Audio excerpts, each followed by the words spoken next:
I'm seeing on many vehicles with composite headlights is sometimes you get moisture inside the lenses.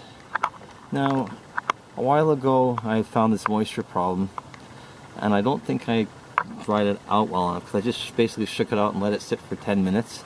It turned out to be the high beam bulb was indexed and clocked wrong, and so moisture and water was getting into the little rubber O-ring that is attached to the bulb. So looks like we still have this problem. This side's perfectly fine over here. We're going to see if we can do something about this today, because it is kind of aggravating.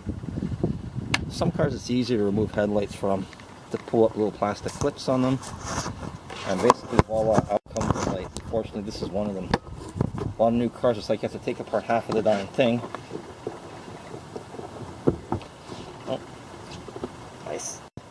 Sometimes it can be easy, sometimes not. We'll go back and get something to pry that up with. You right? Okay, we're back with something to gently pry it up with. Yeah, it's a tire iron, but I guess it's how you use it, because you don't want to force it or put it on too much of an angle or anything like that. So, click. There you go. That's all it needed. And these lights slip out very, very easily. Yeah, they are junkyard specials that I got a while ago. The price was right, and they were very new.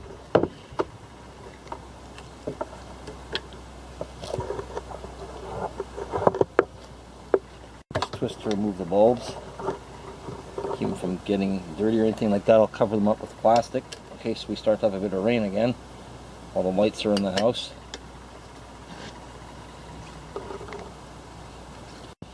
And we rolling around in there, the water. We'll see what we can do with this. Yeah, there we go, it's dripping out.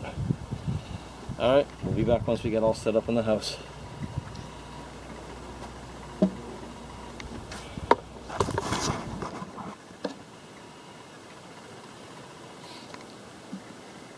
I purchased these headlamp lenses second hand because the original ones, because of the kilometers on the car, were just getting so discolored and so stone chipped.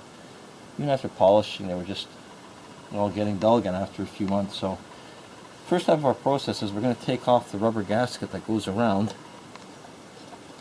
the lights themselves. So we're going to be doing a test.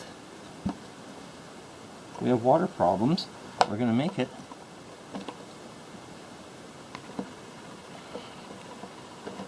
Well, fight fire with fire. We're going to fight water with water, actually.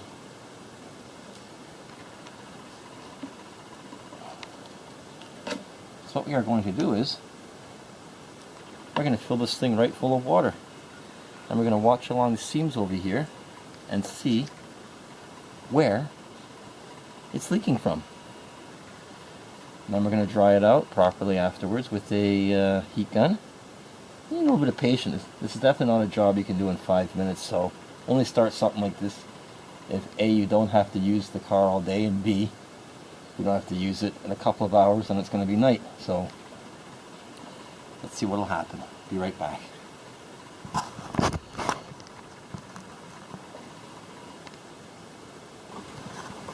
Okay, we have the headlight filled quite decently with water, as you can see. And the object of this exercise is to look and see if anything's going to start leaking out from a seam around here or not. If we have nothing leaking from a seam, then most likely it is one of the rubber gaskets on the lights, on one of the light bulbs themselves. Well, we might have something here. Yep. Let's try this off again just to make sure that it wasn't a splash from inside when I turned the unit around. But wait a minute and see.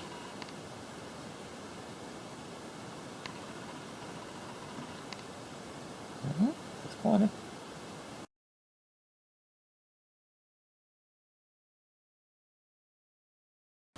Nope, there's a drop again. Yeah, okay.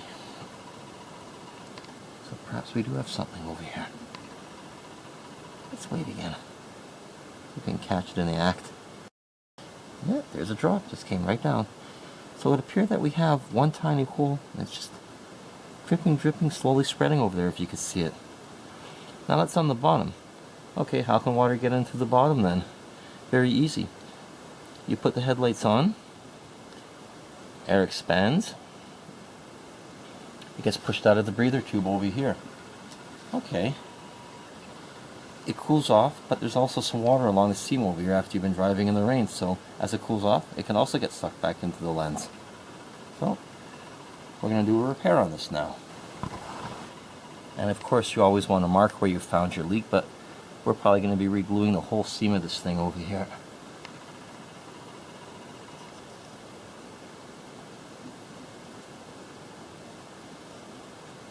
Alright, great. Now we got that.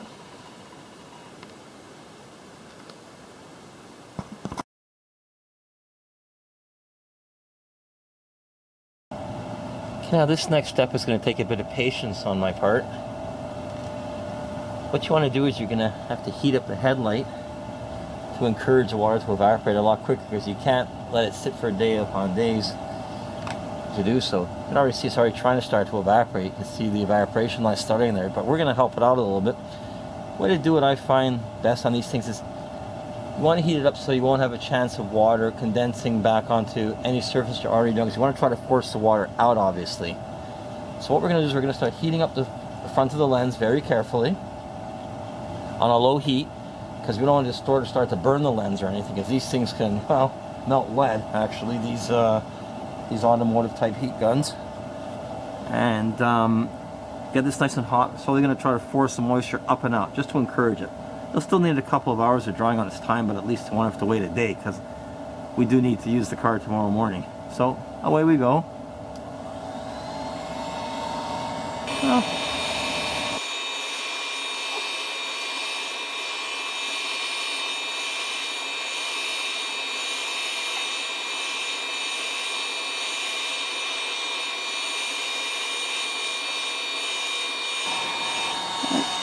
Well, we'll be back in a little while once most of this is dry.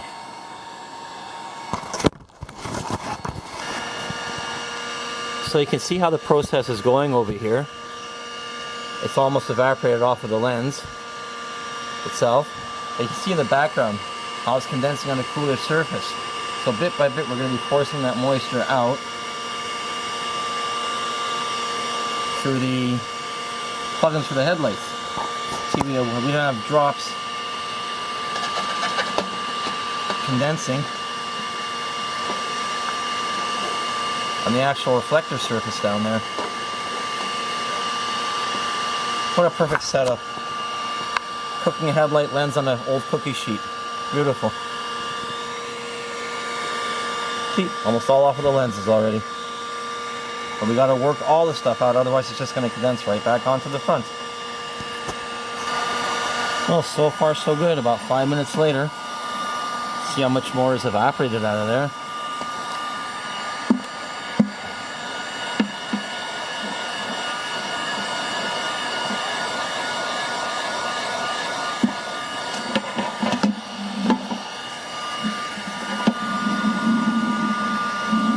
There's some hot air in there too, but again, watch that you don't melt anything, because these things will start to melt in a heartbeat, and away you go.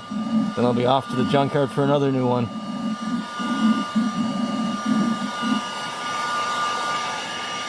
Keep everything heated, especially the clear lens in the front, so that you don't have anything re-evaporating or recondensing back onto the front of the unit.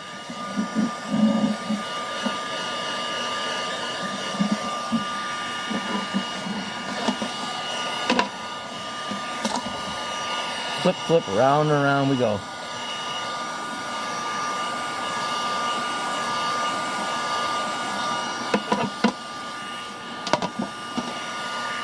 Look at that, pretty much all done there. Just keep cooking it for another few minutes just to be sure. Then we'll be on to our next step. Patience, patience, patience is a virtue. Looks like we got the headlight dried out a lot faster than I expected. So now we can move on to the next step. Sealing up the actual leak so that it won't happen again.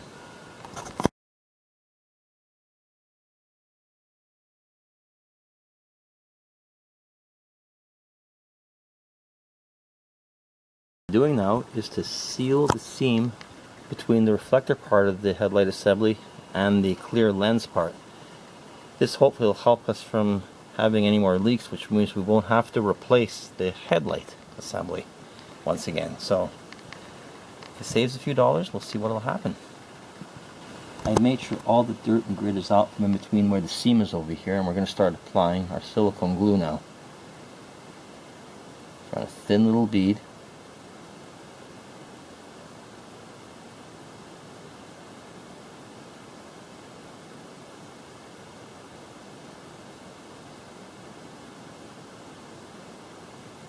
What we'll do is we'll run this bead all the way around, and we'll be back when it's done.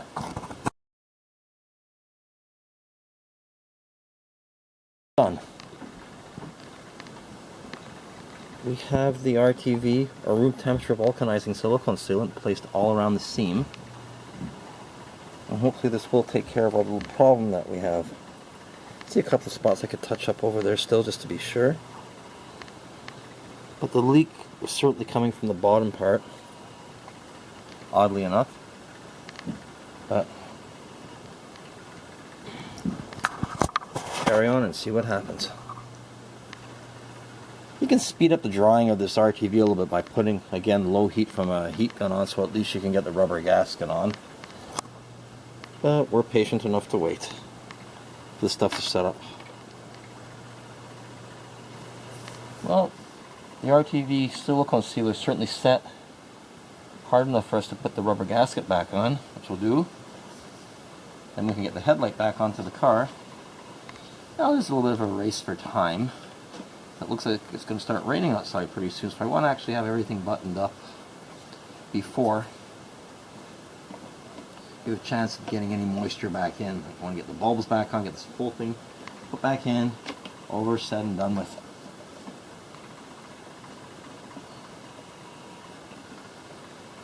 And of course it's going to fight me every inch of the way. If you don't fight, you're not going to win. I'm going to win. I better win.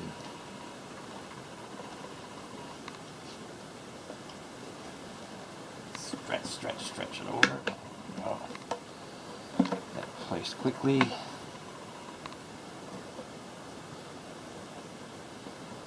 little rubber tab that you got to slip and slide it over here on both sides.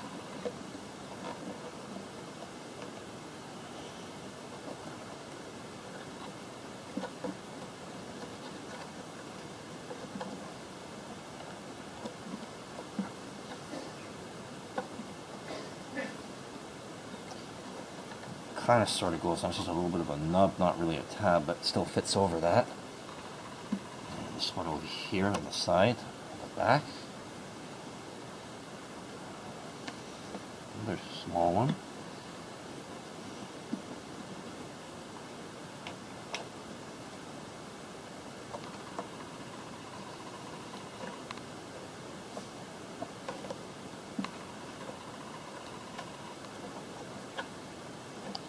That one broke off. Doesn't look like it broke off, but anyway.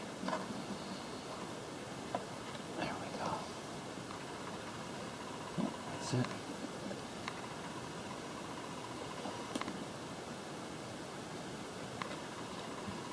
Pretty sloppy design, but that's the way it goes. Yep. All ready. Alright. It's time to go put this darn thing back on.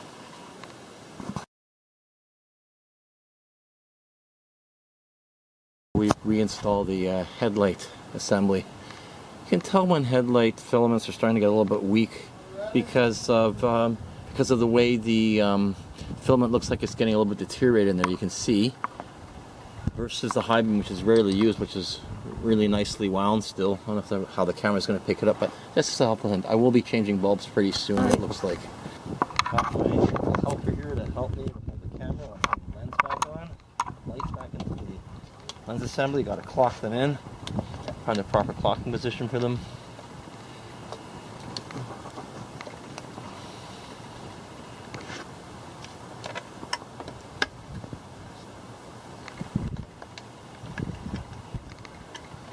Should have taken notes before I started.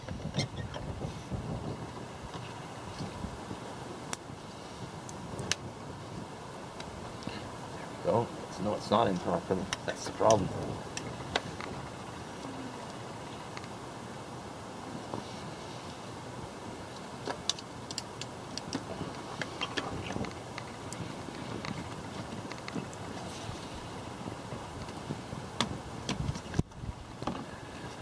There we go.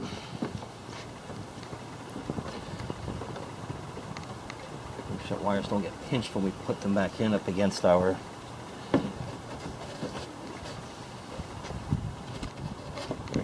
Alright.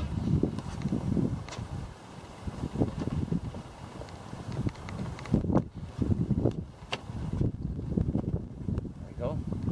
Click install, we go. Now we'll make sure that they're working. Turn this on. Low beams and high beams. Beams. High beams. 4-way flashers.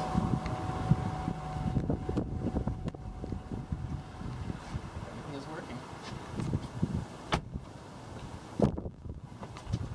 Perfect, so there we have it. Hopefully that'll keep the lights from leaking. And we'll be on our way safely.